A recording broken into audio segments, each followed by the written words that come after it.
Museum Pendidikan, dan ini teman-teman saya dari kelompok 6 PDP 13. Oh ya, kenalin, nama saya Nanda Irfan Fathan, NIM 142241074. Saya akan ngasih HP ini ke si paling ekonomi Islam. Halo guys, nama aku Firda Cipta Valentin dengan NIM 144244113 dan aku bakal kasih HP ini ke anak yang paling kedokteran. Halo guys, nama aku Almia Sakina Renisha Yudita dengan NIM 112412273 dan aku akan ngasih HP ini ke si paling matematika. Halo guys, nama aku Sofia Maharani dengan NIM 181241045. Aku akan kasih HP ini ke orang yang paling perikanan. Halo guys, aku Fiona Midzirenata dengan NIM 147241043. Aku bakalan kasih HP ini ke anak si paling gizi. Halo guys, nama aku Imraatu Zakia Fakhriyatul Uma dengan NIM 192241010 dan aku bakal kasih HP ini ke yang paling sosiologi. Halo guys, perkenalkan nama aku M. Firman Maulana dengan NIM 171241108. Halo guys, hadap sini dong guys. Dadah. Oke, halo Kak. Halo. Boleh kenalin namanya siapa?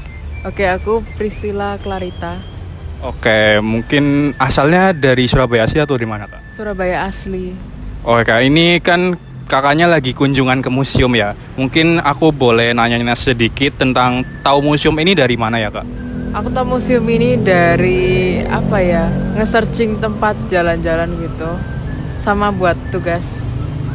Oke Kak, terus selanjutnya kakak nih kesini tuh tujuannya mau ngapain Kak? Jujur buat field study project agama sih.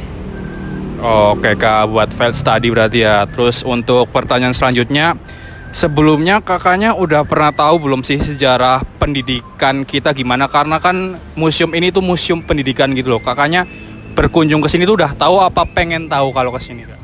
Lebih kepingin tahu sih, soalnya aku mentok-mentok cuma tahu kok pendidikan di Indonesia mungkin dari mostly influence dari apa ya, Belanda gitu sebagai penjajah kita, kan lebih banyak ngajarin kita tentang like entrepreneurship, terus kayak berbagai bahasa gitu. Itu sih. Oke Kak, terus untuk pertanyaan terakhir, menurut kakak nih museum ini tuh ada yang perlu dikembangin atau kayak gini aja udah bagus sih Kak? Apa ya? Not to be mean, tapi lebih kayak promosinya sih Kak. Karena ini tempat udah kayak bermakna banget and bagus, cuman mungkin lebih ditingkatin promosinya biar anak muda terutama sama banyak masyarakat lebih berkunjung ke sini. Gitu sih. Oke Kak, kalau begitu makasih ya Kak udah menjawab pertanyaan dari kami. Saya pamit undur diri ya Kak. Makasih ya Kak. Ya, makasih.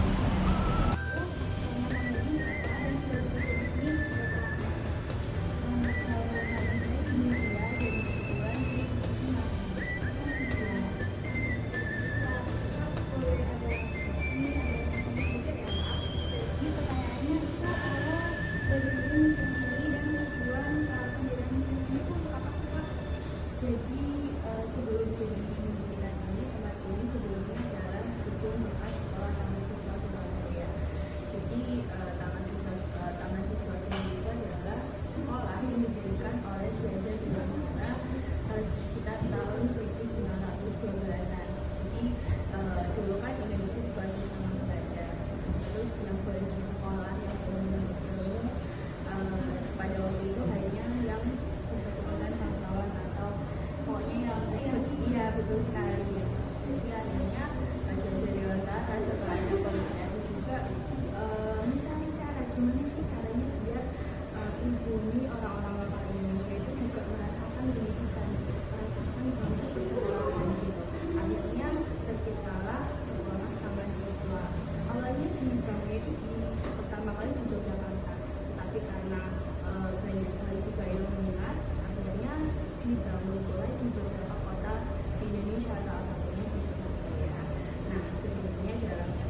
mana yang menjelaskan tentang sejarah perkembangan pendidikan di Indonesia mulai dari zaman praksara, zaman kerajaan, zaman kolonial dan juga zaman pemerintahan.